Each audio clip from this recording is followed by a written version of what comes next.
আরে মদিনার জমিনের ভিতরে একদিন নয়, আরে 2 দিন নয়, আরে 3 দিন হলো গোটা মদিনার ভিতরে আমার আপনার নবীকে তালাশ করে পাওয়া যায় না।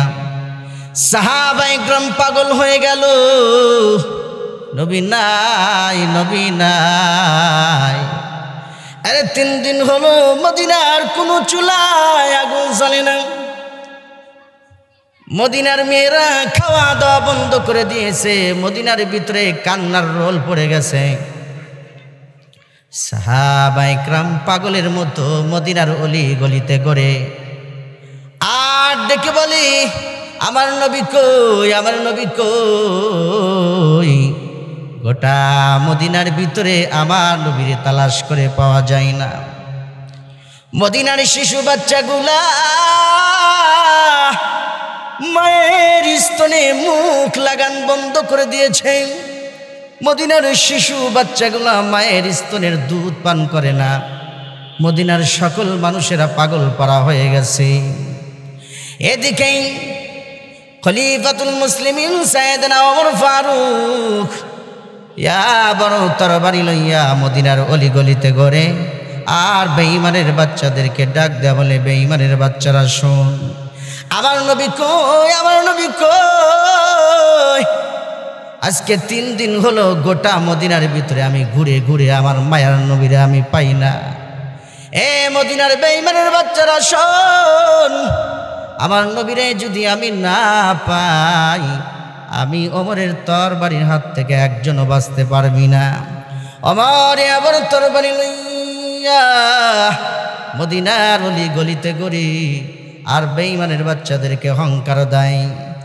এদিকে হযরতে আবু বকর, হযরতে ওসমান হাঁটি হাঁটি পাও করে, হাঁটি হাঁটি পাও করে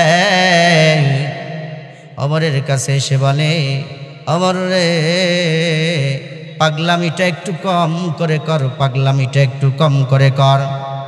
চলো যাই আমরা 4 জন সাহাবী মিলে দেখি মদিনার কোনো রাস্তায়, মদিনার কোনো জায়গায় আমার নবীরে দেখি তালাশ করে পাওয়া যায় কিনা। হযরতে আবু বকর, হযরতে আলী, হযরতে ওসমান 4 জন সাহাবী গোটা মদিনার ভিতরে ঘুরে ঘুরে ঘুরে ঘুরে যখন আমার নবীরে না পাওয়া গেল, মদিনার বাইরে একটা পাহাড় ছিল, সেই পাহাড়ের নিকটে যাওয়ার পর দেখতেছেন একটা উটের রাখাল উট লালন পালন করে, উট লালন পালন করে। উটের রাখালের কাছে গিয়ে বলে, রাখাল ভাই, এই দিক দিয়া আব্দুল্লাহর ছেলে মোহাম্মদ নামে কোন লোকটিকে কি যাইতে দেখেছো? উটের রাখাল ডাক দে বলে, ভাই যান। উটের রাখাল ডাক দে বলে, ভাই আপনারা কারা? আপনাদের আমি চিনি না, তবে মোহাম্মদ কে তাও আমি জানি না, তবে কি আপনি আমার একটা উপকার করে দিতে পারবেন? বলে, কি উপকার? বলে, আজকে 3 দিন হলো এই পাহাড়ের গর্তের ভিতরে কে যেন কান্না করে, তার কান্নার কারণে আমার উটগুলো ঘাসে মুখ লাগাই না, আবার উটগুলো ঘাসে মুখ লাগাই না। এইভাবে যদি চলতে থাকে তাহলে পারে 2-1 দিনের ভিতরে আমার সকল উটগুলো মারা যাবে। মেহেরবানি করে ভাইরা যদি ওই লোকটাকে গর্তে থেকে উঠাইতে পারেন তাহলে আমার উটগুলো বাঁচবে, আর যদি তারে গর্ত থেকে না উঠাইতে পারেন আমার উটগুলো না খেয়ে মারা যাবে। ওমর চিন্তা করেন, এমন মানুষ, এমন দরদি মানুষ, এমন মায়ার মানুষ আমার নবী ছাড়া কেউ হবে না, কেউ হবে না। ওমর দৌড়ায়, আবু বকর দৌড়ায়, আলী দৌড়ায়, ওসমান দৌড়ায়, হাঁটি হাঁটি পাও করে সেই মদিনার গর্তের ভিতরে তাকায় দেখতেছেন দুনিয়ার আর কেউ নয়, দুনিয়ার আর কেউ নয়, আবার আপনার নবী রাহমাতাল লিল আলামিন দো জাহানের পয়গম্বর সেজদায় পড়ে কাঁদতেছে, রব্বি হাবলি ইয়া উম্মতি বলিয়া। নবী আমার গর্তের ভিতরে কান্দে।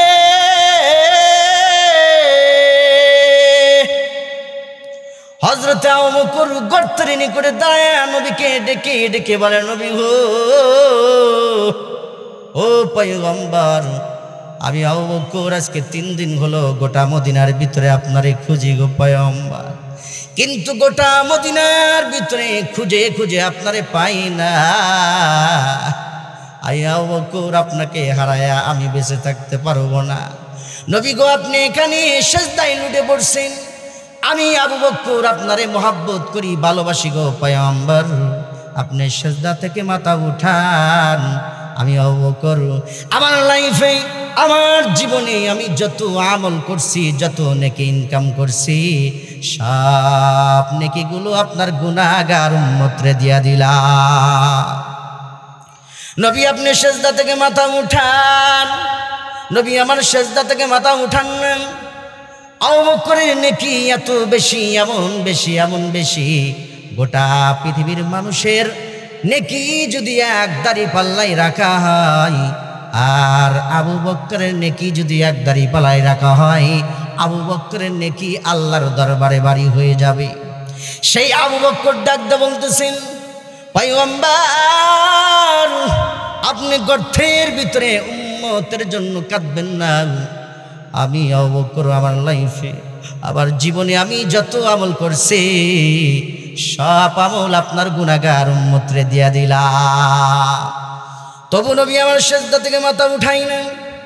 নবী সিজদায় পড়ে শুধু উম্মতের জন্য কান্দে, উম্মতের জন্য কান্দে।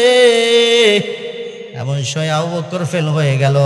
ওসমান গর্তের নিকটে দাঁড়ায় ডাক দেওয়ালে, নবী গো, আমি ওসমানও আপনারে মহব্বত করি, ভালোবাসি, আদর করি গো পয়গম্বর, আমি ওসমানও আপনারে ছাড়া আমি থাকতে পারবো না। নবী গো, আমি আপনার কান্না সইতে পারি না, সইতে পারি না। আমি ওসমান আমার লাইফে, আমার জীবনে আমি যত নেকি ইনকাম করেছি, সব নেকি আপনার গুনাহগার উম্মতরে দিয়া দিলাম। তবু নবী গো, আপনি সিজদা থেকে মাথা উঠান। নবী আমার সিজদা থেকে মাথা উঠাই না। আমার নবী শুধু সিজদায় পড়ে উম্মতের জন্য কান্দে, উম্মতের জন্য কাঁদতেছেন। এমন সময় ওসমানও ফেল হয়ে গেল। এবার গর্তের নিকটে হযরতে ওমর দাঁড়ায় গেল। ওমর ডেকে বলে, নবী গো, আমি ওমরও আপনারে মহব্বত করি, ভালোবাসি, আমি ওমরও আপনার কান্না সইতে পারি না। আমি ওমর, আমার জীবনটা তো বেঈমানের পথে ব্যয় হয়ে গেছে। আমার অর্ধেক লাইফটা তো আমি কাফের ছিলাম, মুসলমান হতে পারি নাই। আমি আসছিলাম আপনার মাথা নেওয়ার জন্য, কিন্তু মাথা নিতে আইসা আমার নিজের মাথাটাই আপনারে দিয়ে দিছি গো পয়গম্বর। নবী গো, আমার অর্ধেক জীবনে, আমার অর্ধেক লাইফে আমি যত নেকি ইনকাম করেছি, সব নেকি আপনার গুনাহগার উম্মতরে দিয়া দিলাম। তবু নবী গো, আপনি সিজদা থেকে মাথা উঠান। নবী আমার সিজদা থেকে মাথা উঠাই না। আমার নবী শুধু সিজদাই পড়িয়া গুনগুনাইয়া গুনগুনাইয়া উম্মতের জন্য কান্না করতেছেন, উম্মতের জন্য কান্না করতেছে। আবু বকর ফেল হয়ে গেল, ওসমান ফেল হয়ে গেল, হযরত ওমর ফেল হয়ে গেল। আলী গর্তের নিকটে দাঁড়ায় ডাক দেয়া বলতেছে, নবী গো, আপনি সিজদা থেকে মাথা উঠান। আমি আলী আপনারে মহব্বত করি, ভালোবাসি গো পয়গম্বর, আমি আপনার কান্না সইতে পারি না, আমি আপনার কান্না সইতে পারি না। আপনি সিজদা থেকে মাথা উঠান। আমি আমার আলীর লাইফে যত আমল করছি, নেকি ইনকাম করছি, সব নেকিগুলা আপনার গুনাহগার উম্মতরে দিয়া দিলাম। তবু নবী গো, আপনি সিজদা থেকে মাথা উঠান। নবী আমার সিজদা থেকে মাথা উঠাই না। এমন সময় 4 জন সাহাবী যখন নবীকে গর্ত থেকে উঠাইতে পারল না, এমন সময় হযরত আবু বকর, হযরত ওসমান ডাক দিয়ে বলে, ভাই ওমর, ও ভাই আলী, এইভাবে মায়ার নবীকে এই গর্ত থেকে উঠানো সম্ভব হবে না, তাহলে কেমনে নবীরে গর্ত থেকে উঠাইব? এমন সবাই হযরত আবু বকর পরামর্শ দেয় যে নবীজির কন্যা, নবীজির কলিজার টুকরা ফাতেমা সারা আল্লাহর পয়গম্বরকে গর্ত থেকে উঠানো সম্ভব হবে না। 4 জন সাহাবী হাঁটি হাঁটি পাও করে বন্ধুরা আমার, ফাতেমার বাড়ির দিকে রওনা। ফাতেমার বাড়িতে যাওয়ার পর হযরত আবু বকর, হযরত ওসমান, হযরত ওমর তিনজন সাহাবী ফাতেমার ঘরের দরজায় দাঁড়ায় গেছে। ফাতেমার স্বামী হযরত আলী ঘরের ভিতরে যাইয়া ফাতেমারে জড়াইয়া ধরছে আর হাউমাউ করে যখন কান্না করে, ফাতেমার ডাক দে বলে, স্বামী আমার আর বুঝতে বাকি নাই, মনে হয় বেঈমানের বাচ্চারা আমার আব্বারে মাইরা ফেলছে। আলী ডাক দে বলে, বিবি আমার, না বেঈমানের বাচ্চারা আমার নবীরে মারে না। তাহলে পরে আমার আব্বাজান কোথায়? বলে, বিবি রে, তোমার আব্বাজান আমার নবী ওই মদিনার পাহাড়ের গর্তের ভিতরে সেজদায় পড়ে উম্মতের জন্য শুধু কান্না করে, উম্মতের জন্য কান্না করে। চলো যাই, আমরা চারজন সাহাবী মিলে নবীরে গর্ত থেকে উঠাইতে পারি নাই, চলো যাই চেষ্টা করে দেখি তোমার আব্বারে তুমি গর্ত থেকে উঠাইতে পারো কি না। ফাতেমা দৌড় মারছে মদিনার পাহাড়ের দিকে, হাঁটি হাঁটি জঙ্গলের ভিতর দিয়া ফাতেমা চলে গেল পাহাড়ের দিকে। পাহাড়ের গর্তের কিনারে দাঁড়ায়া ফাতেমা ডেকে ডেকে বলে, আব্বা গো, আজকে 3 দিন হলো কোনো খানা খাই না, আজকে 3 দিন হলো ঘুমাই না।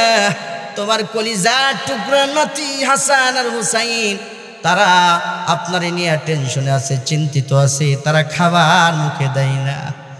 ও আব্বাজান, আপনি কান্না বন্ধ করেন, আপনার তো মা নাই, আপনার তো বাবা নাই, আপনি বড় ইতিম গো আব্বা, আপনি সেজদা থেকে মাথা উঠান।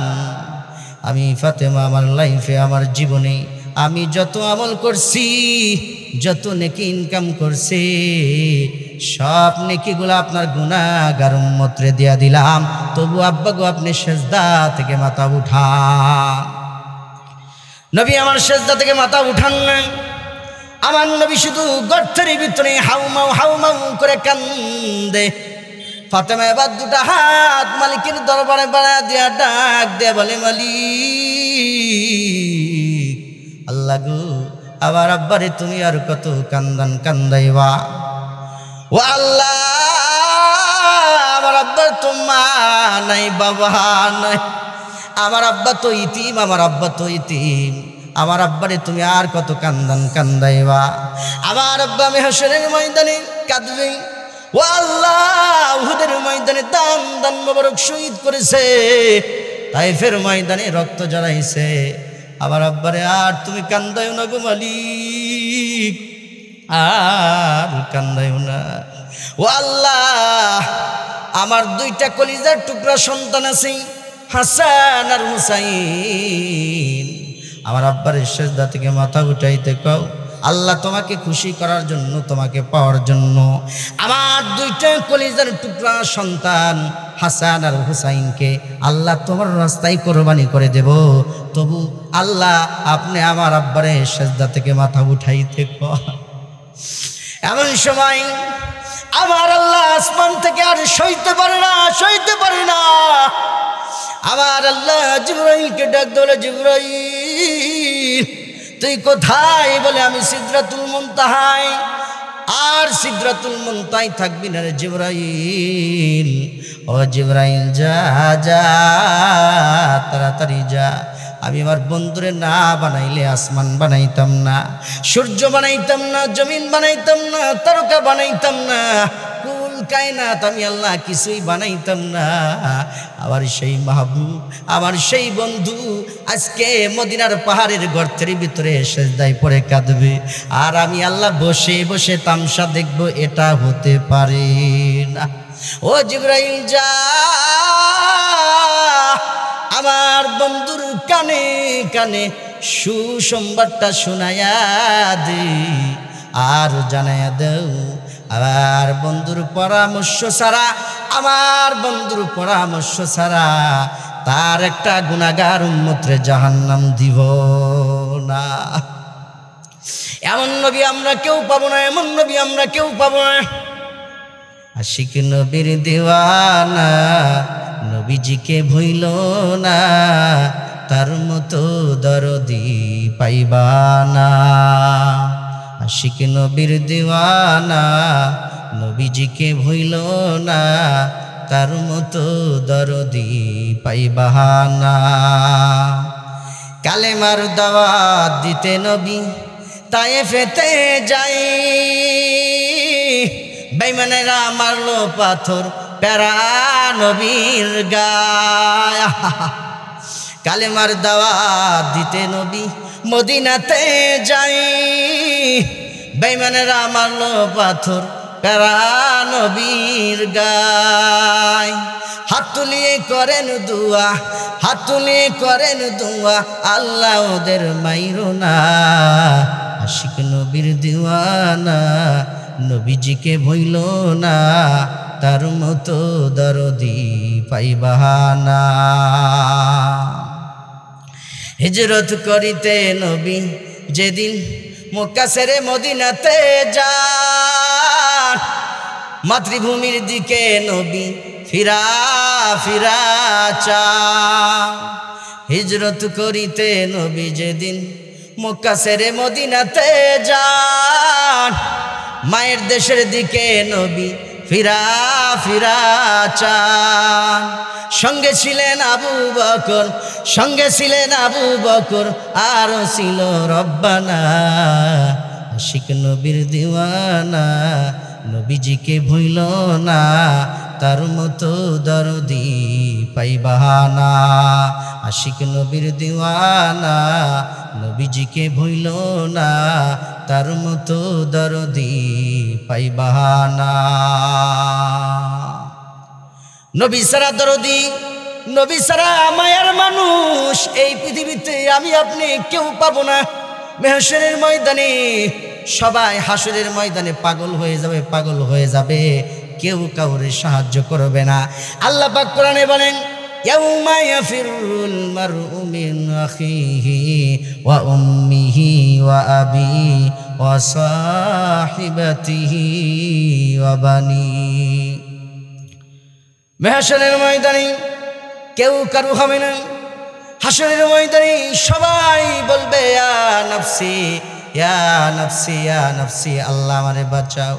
সেই মেহশরের ময়দানে শ্বশুর শাশুড়ি, শ্বশুর শাশুড়ি জামাইয়ের জন্য হবে না, মা সন্তানের জন্য হবে না, সন্তান মার জন্য হবে না। মেহশরের ময়দানে সবাই শুধু কাঁদবে আর বলবে আল্লাহ আমারে বাঁচাও, আল্লাহ আমারে বাঁচাও। সেই দিন যদি আমি আপনি নবীকে মহব্বত করতে পারি, নবীকে যদি ভালোবাসতে পারি, তাহলে পরে এই দুনিয়া সাইরা দিয়া যদি ওই কবরের জগতে যায়, তাহলে মেহশরের ময়দানে আমার আল্লাহ পাক রব্বুল আলামিন সেই নবীর মাধ্যমে আমাকে আপনাকে সাহায্য করবে। একদিন আমি আপনি কবরে চলে যাব, কেউ থাকবো না। ভাইরা আমার গভীর মনোযোগ দিবেন, সেই নবীকে ভুলে গেলে হবে না, সেই নবীকে চিনতে হবে। নবীকে ভুলে থাকা যাবে না। আমার নবীকে শুধু এমন নির্যাতনই করে নাই, আমার নবী শুধু হিজরত করে মদিনায় যান নাই। সেই আবু জেহেল আমার আপনার নবী রাহমাতাল লিল আলামিন দো জাহানের পয়গম্বরকে চির জনমের মতো এই দুনিয়া থেকে বিদায় করার জন্য আবু জেহেল পায়তারা শুরু করে দিল। আবু জেহেল পায়তারা করতেছেন আব্দুল্লাহর ছেলে মুহাম্মদ রে কেমনে এই দুনিয়া থেকে চিরতরে বিদায় করে দেওয়া যায়। সেই পরামর্শ সাপেক্ষে আবু জেহেল আমার আপনার নবীকে দুনিয়া থেকে বিদায় করার জন্য একটা গর্ত বানাইছেন। সেই গর্ত 1 ফুট নয়, এরে 2 ফুট নয়, 10 ফুট গর্ত বানাইছে। শেষ করে দিব একমাত্র আমার আপনার নবীরে। কিন্তু আমার আপনার নবী সেফটি দেন, আমার আপনার নবীরে পাহারা দেন একজন, তিনি হলেন আমার আল্লাহ। আমার আল্লাহ আমার আপনার নবীরে সেফটি দেন। দুনিয়ার কোনো মানুষ, দুনিয়ার কোনো জাতি আমার নবীকে মেরে ফেলতে পারবে না। এই আবু জেহেল আমার নবীকে মারার জন্য তার দলবল লইয়া 1 ফুট নয় 2 ফুট নয়, রে 10 ফুট গর্ত বানাইছে। গর্ত বানায় শুধু শেষ করে নাই, গর্তের ভিতরে দুনিয়া থেকে বিষাক্ত বিষাক্ত কাঁটাগুলা সেই গর্তের ভিতরে বিছায়া দিছে। আর গর্তের উপরে চাটাই বিছায়া দিছে, পাতা বিছায়া দিছে, যাতে করে আব্দুল্লাহর ছেলে মোহাম্মদ গর্তের ভিতরে, বন্ধুরা আমার, গর্তের ভিতরে যেন পরীর সঙ্গে সঙ্গে মারা যেতে পারে। গর্তের ভিতরে পড়ে যেন আমার আপনার ভাইরা আমার গভীর মনোযোগ, আমার আপনার নবী রাহমাতুল লিল আলামিন দো জাহানের পয়গম্বর নবী মুহাম্মদকে যখন গর্তের ভিতরে ফালায়া দিব, গর্তের ভিতরে বিষাক্ত কাঁটা আছে, সেই কাঁটার ভিতরে নবীকে ফালায়া দিবেন। উপর দিয়া চাটাই বিছায়া দিছে, পাতা বিছায়া দিছে, যাতে করে আল্লাহর পয়গম্বর বুঝতে না পারে যে এই জায়গায় গর্ত আছে। কিন্তু বাসানের মালিক একজন, তিনি হলেন আমার আল্লাহ। আমার আল্লাহ জিবরাইলকে ডাকতে বলে, জিবরাইল যা, তাড়াতাড়ি যা, আমার বন্ধুরে না বানাইলে আমি আল্লাহ কিছুই বানাইতাম না। আজকে আমার বন্ধুরে মারার জন্য আবু জেহেল গর্ত বানাইছে। জিবরাইল নে তুই সাক্ষী থাক, সেই গর্তের ভিতরেই আমার মাহবুব, আমার বন্ধু পড়বে না। সেই গর্তের ভিতরে আমি মহান রব্বুল আলামিন আবু জেহেল দি ফালায়া দিবা। আবু জেহেল দি গর্তের ভিতরে ফালায়া দিব। এবার জিবরাইল চলে আসছে গর্তের নিকটে। আল্লাহর পয়গম্বর ফজরের নামাজ আদায় করার জন্য হাঁটি হাঁটি পাও করে মসজিদের দিকে রওনা দিয়েছেন।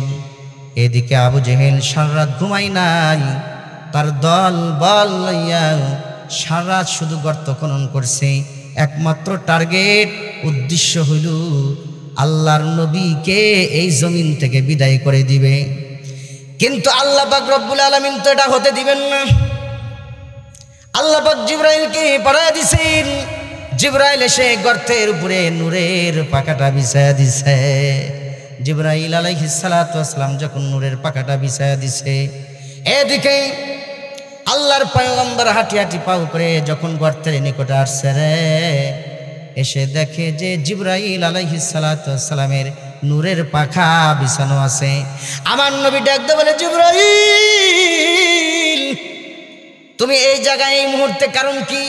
বলে, নবী গো আপনি চলে যান, আর এক মুহূর্ত এখানে দেরি করবেন না, আপনি পার হয়ে যান।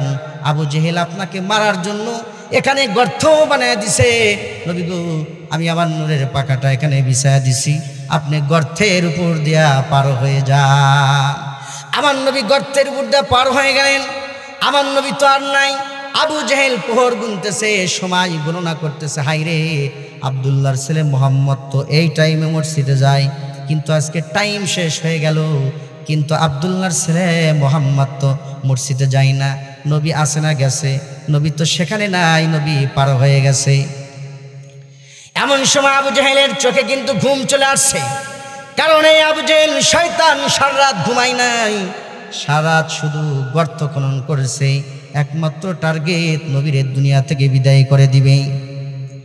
এই আবু জেহেল বন্ধুরা আমার ঘুম ঘুম ভাব নিয়ে হাঁটি হাঁটি পাও করে যখন গর্তের নিকটে দাঁড়ায় গেছে, গর্তের নিকটে যখন গেছে বন্ধুরা আমার ঠাস হইয়া মুহূর্তের ভিতরে গর্তের ভিতরে পড়ে গেছে। গর্তের ভিতরে পড়ে যাওয়ার পর গর্তের ভিতরে আছে কি? বিষাক্ত কাঁটা। আবু জেহেলের পায়ের ভিতরে যখন কাঁটাগুলো লেগে গেল, আবু জেহেল হাউমাউ করে চিল্লাইতেছে, মা বাঁচাও, বাবা বাঁচাও, মা বাঁচাও, বাবা বাঁচাও। এমন সময় আবু জেহেলের সেমসারা সৈন্যেরা ডাকতে বলে, কি ব্যাপার, আজকে গর্তে থেকে কার শব্দ আসে? এই গর্ত থেকে তো আসবে আমাদের নেতার আওয়াজ কেন আসে? এই গর্ত থেকে তো রাহমাতাল লিল আলামিন দো জাহানের পয়গম্বরের আওয়াজ আসার কথা। আবু জেহেলের সৈনিকেরা হাঁটি হাঁটি পাও করে গর্তের নিকটে যাওয়ার পর তাকায় দেখতেছেন তাদের নেতা আবু জেহেল গর্তের ভিতরে পড়ে হাউমাউ করে কান্দে। সেন্সারা ডাক দে কয়, নেতা গো আপনি এখানে গর্তের ভিতরে কেমনে পড়ে গেলেন? বলে পেশাল কম পারো, আমার এই গর্ত থেকে উঠান, আমার এই গর্ত থেকে বাঁচায় দেন, এই বিষাক্ত কাটার আঘাতে বিষে আমি বাঁচব না, তাড়াতাড়ি করে গর্ত থেকে তুমি আমার উঠায় নাও, গর্ত থেকে উঠায় নাও। বলে কেমনে উঠাইব? বলে রশির কি অভাব পড়ছে, রশি নিয়ে আয়। এবার আবু জেহেল রে বাঁচানোর জন্য রশি নিয়ে আসছে। আবার আল্লাহ ডেকে বলে, আরে জিবরাইল যা গর্তের ভিতরে যা, আবু জেহেল রে বাঁচানোর জন্য রশি নিয়ে যাইতেছে, খবরদার ওই রশির লাগাম যেন আবু জেহেল না পায়, রশির লাগাম যেন আবু জেহেল কোনোভাবেই না পায়। কারণ আমি আল্লাহ সাথ দিই, ছেড়ে দিই না। আবু জেহেল যখন গর্তের ভিতরে হাউমাউ করে কান্দে, আর এই সেই গর্তের ভিতরে যখন রশি ছেড়ে দিয়েছে, রশি ছেড়ে দেওয়ার পর আবু জেহেল রে গর্ত থেকে উঠাইবে, কিন্তু গর্তের ভিতরে আছে হলো জিবরাইল। জিবরাইল যদি থাকে তাহলে পারে ওই আবু জেহেলের বাপেরও ক্ষমতা নেই গর্ত থেকে ওঠা। কারণ রশি যত বড় হয় আল্লাহর কুদরতে গর্ত তত বড় হয়, গর্ত তত বড় হয়ে যায়। এবার আবু জেহেল গর্তের ভিতর থেকে ডাক দেয়, বলে কি ব্যাপার উত্তরাল, রশি বেশি করে নিয়ে আয়, এই জাল্লা রশি দিয়া আমার এই গর্ত থেকে উঠাতে পারবা না, উঠাইতে পারবা না। মক্কা নগরীর ভিতরে আর মদিনার ভিতরে মার্কেটের ভিতরে যত রশি আছে সব রশি নিয়ে আই, তবু আমার এই গর্ত থেকে উঠা, এই বিষের আক্রান্তে আমি আবু জেহেল মারা যাব, তাড়াতাড়ি করে গর্ত থেকে উঠা। এমন সময় তার সংসারাম মক্কা নগরীর ভিতরে, মক্কা শহরের ভিতরে যত রশি ছিল, যত দড়ি ছিল, সকল রশি নিয়ে আসছে আবু জেহেল রে বাঁচানোর জন্য। আল্লাহ পাকের কুদরত, রশি যত ছাড়ে গর্ত তত বড় হয়। আবু জেহেল গর্তের নিচ থেকে ডাক দে, বলে বুঝতে আর বাকি না ও আমার দলের লোকেরা, তাম পৃথিবীর রশি যদি নিয়ে আসা যদি আমি আবু জেহেল রে বাঁচাইতে চাও, আমি আবু জেহেল রে বাঁচাইতে পারবা না। আব্দুল্লাহর ছেলে মুহাম্মদ সারা গর্ত থেকে ওঠা সম্ভব হবে না। তাড়াতাড়ি যা আব্দুল্লাহর ছেলে মুহাম্মদ রে আমার কাছে নিয়ে আয়। এমন সময় আমার আপনার নবী রাহমাতাল লিল আলামিন দো জাহানের পয়গম্বরের কানে পৌঁছে গেল যে আবু জেহেল গর্তের ভিতরে পড়ে আছে, সেই গর্ত থেকে নবী গো আপনারে উঠাইতে হবে, আপনি সারা আবু জেহেল রে গর্ত থেকে তোলা সম্ভব নয়। আমার নবীর কানে যখন এই শব্দ দিছেই, আমার নবী কাফেরের জন্য রহমত, আমার নবী বেঈমানের জন্য রহমত, মুনাফিকের জন্য রহমত, নদীর জন্য রহমত, সাগরের জন্য রহমত, সূর্যের জন্য রহমত, তারকার জন্য রহমত। আমার নবী আর এক মুহূর্ত দেরি করে নাই, আমার নবী সঙ্গে সঙ্গে বন্ধুরা আমার গর্তের নিকটে চলে আসছে। গর্তের নিকটে আসার পর আমার নবী আবু জেহেলকে ডাক দিয়ে বলেন, চাচা আপনি গর্তের ভিতরে পড়ে আছেন, সত্যি করে কন, সত্যি করে কন, এই গর্তটা আপনি কার জন্য বানাইছেন?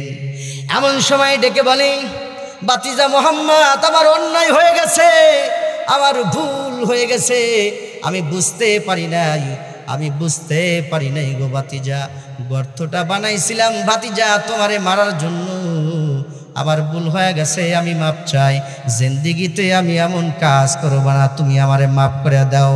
আমার নবী গর্তের নিকটে দাঁড়ায় দাঁড়ায় কান্না করে আর ডাক দে বলে, চাচা আপনি তো জানেন আমার মা নাই, আমার বাবা এই দুনিয়াতে বাইসা না। ও চাচা কেন গো আমারে মারার জন্য আপনি গর্ত বানাইছেন? এমন সময় আবু জেহেল ডাক দে বলে, ভাতিজা তুমি গর্ত থেকে উঠাও, তুমি আমারে যা বলবা আমি তাই করব। এবার আবু জেহেল ডাক দে বলে, ভাতিজা তুমি গর্ত থেকে আমারে তাড়াতাড়ি উঠায় নাও। এই বিষে আমি আর বাঁচবো না, এই বিষের আক্রান্তে আমি মারা যাব। আমার নবী ডাক দিয়ে বলে, চাচা আমি গর্ত থেকে উঠাইতে পারি, যদি আপনি গর্ত থেকে উঠা কালেমা পয়রা মুসলমান হয়ে যান। আপনি যদি গর্ত থেকে উঠে কালেমা পড়ে মুসলমান হন, তাহলে পরে আমি আপনারে বাঁচাইব। এমন সময় আমার নবী যখন বন্ধুরা আমার আবু জেহেলকে বাঁচানোর জন্য গর্তের ভিতরে হাত বাড়ায় দিছে রে, আর আল্লাহ আসমান থেকে জিবরাইলকে ডাক দিয়ে বলে, জিবরাইল আর বাকি নাই, আর বাকি নাই, আমার বন্ধু আমার মাহবুব গর্তের ভিতরে হাত বাড়ায় দিছে, আর লাগাম থাকবে না। আবু জেহেলের হাতের সাথে আমার বন্ধুর হাত এক করে দে। এমন সময়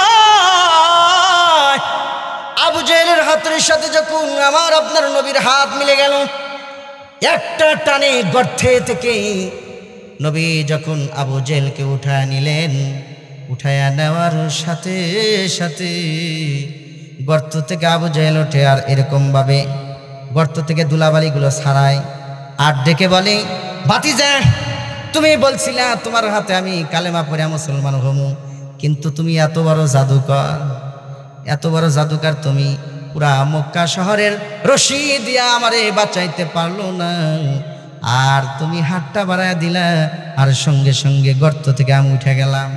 তোমার মতো বড় জাদুগার তো এই জমিনে কেউ নাই। ওর কপাল খারাপ, কথা বলেন ঠিক কিনা? ওর কপাল ভালো না, ওর কপালে কালেমা নসিব হবে না।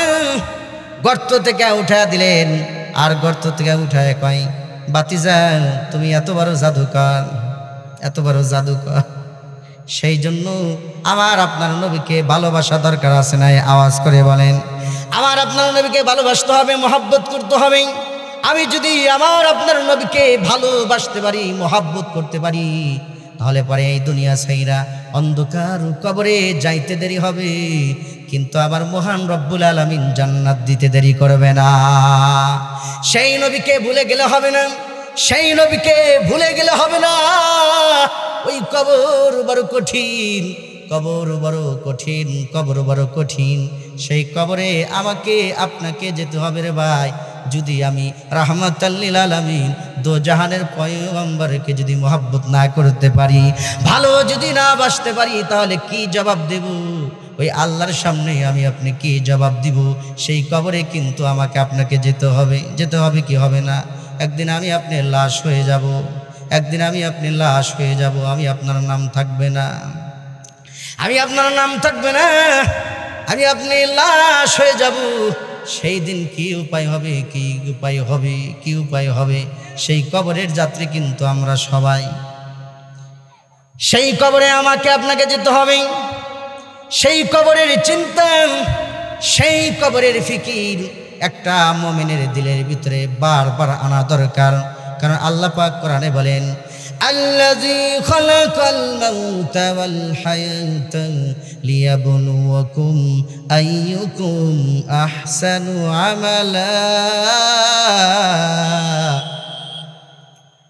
আল্লাহ পাক রব্বুল আলামিন ডাক দিয়ে বলেন, বান্দারে আমি মহান রব্বুল আলামিন এই দুনিয়া সৃষ্টি করার পরে 4 মাস 10 দিন যখন তুমি মায়ের গর্ভে ছিলা, মায়ের গর্ভে থাকার পর 4 মাস 20 দিন অতিবাহিত হওয়ার পরে আমি মহান রব্বুল আলামিন ওই মায়ের গর্ভের ভিতরে আমি তোমার আত্মা আমি ফিটিং করে দিয়েছি।